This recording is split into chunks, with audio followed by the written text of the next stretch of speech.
The number of Americans who have mistakes on their credit reports is staggering. A 60 Minutes report exposed that most people cannot even correct the problems. CBS 2's Christine Sloan follows up.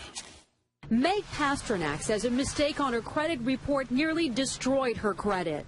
We had to present so much documentation to say this wasn't ours, and then we still had to pay something to get rid of it. Pasternak says it took months to resolve the problem. You feel kind of helpless because they got you under the gun if you need to get a new car or a house or for anything. Pasternak is not alone in her frustration. A new government study finds up to 40 million Americans have mistakes on their credit reports. But an investigation by Steve Croft on 60 Minutes finds most people get nowhere trying to correct an error. Ohio's Attorney General tells Croft that is a clear violation of a federal law. The federal law says that if you believe that there is a mistake, you can go to them and they have an obligation to do a reasonable investigation.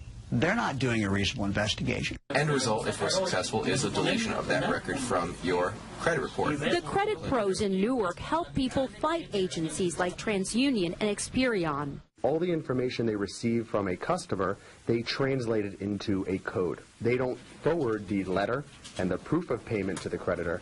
They just forward the 3-digit code. So the best way to protect yourself? Go directly to the creditor rather than going to the credit bureau themselves. Another good habit to get into, check your credit report periodically to make sure there are no changes. In Clark, New Jersey, Christine Sloan, CBS 2 News. And like 60 Minutes, we were unable to get an actual person at the 3 credit reporting agencies. 60 Minutes was referred to the spokesperson for the agencies, who provided a statement citing an industry-sponsored survey that showed 95